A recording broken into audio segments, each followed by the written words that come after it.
Katie Sessions. I teach at Conway High School. I am an English 1 honors teacher, and this is my cohort. I'm Tori Gardner. I also teach at Conway High School. I'm a special ed teacher, and I co-teach English 1 and Math Tech 1. And we're both in the Instructional Technology Master's Program at Coastal. And this lovely class that we've designed for you is part of our capstone project. So you get to do a survey at the end, which is great. But has everyone logged into Google Classroom and joined our class? Does anyone need help doing that? You good? Okay. Google Classroom, I use Google Classroom every day. I put my agenda on there. If kids are absent, they can log on and just pull up any of the worksheets that we've done, find any of the things that we've read, all of that, and I just post it on there so there's none of the, well, I was absent so I didn't know. Well, it's right there. There's an app for their phone. They have their devices that they take home. It's really accessible and easy to use. So what we're going to do is just give you an overview of it and then show you how to set yours up. Then we're going to go through and give you, show you the screen and the announcements and how to make an assignment.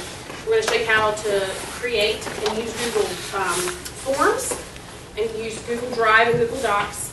And then we're going to show you a few add-ons and apps that you can use as well in your classroom. So hopefully you'll leave here with something that you can use tomorrow in your class. Okay?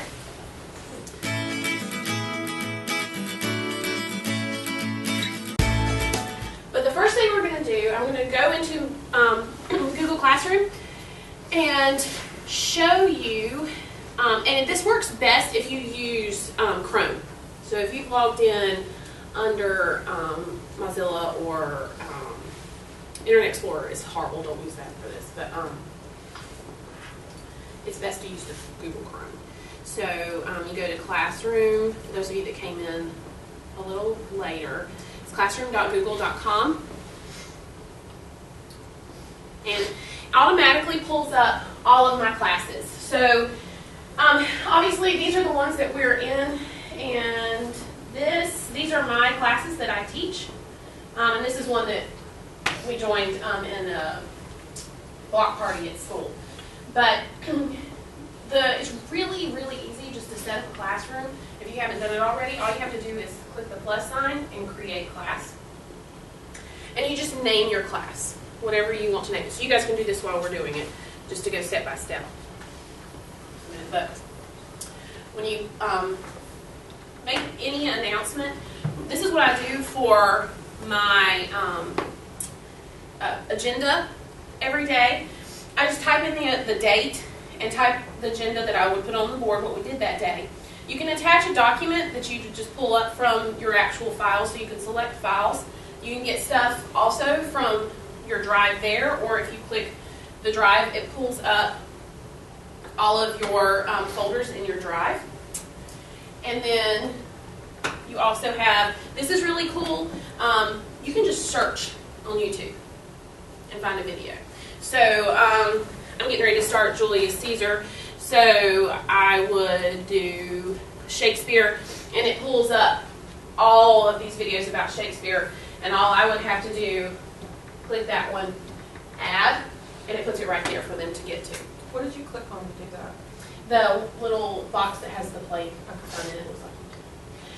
And then if there's a link, like, what is that thing that they've been using in the science classes where it's like a dashboard? It's kind of like Rockstar. Zombo? Well, you guys know what you use.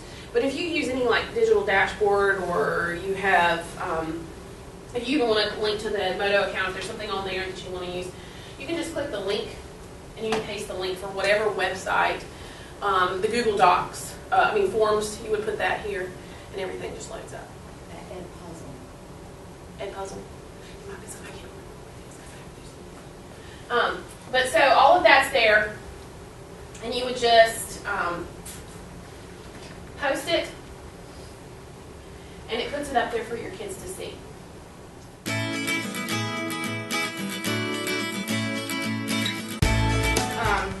So with Google Docs, it's an online word processor that lets you create and format text documents and collaborate with other people in real time. I think that's the important part here with Google Docs, is that it's real time.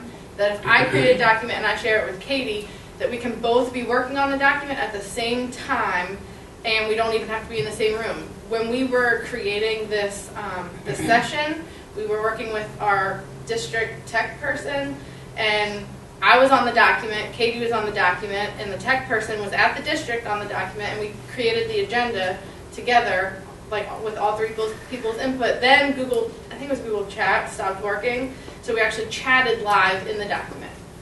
So, you know, we could all provide feedback that way. So it's not something that we're saving and then sending the attachment, and then somebody's opening the attachment and then making the changes and then sending it back, because how many times have we done that? I know I'm definitely guilty of that. Yeah. We kind of already talked about this, how you can use Google Docs. You can use them for different things. You can send them to your students, have students send them back to you. You can share them with coworkers. When I'm creating something, I try and think of how it's going to make my life easier.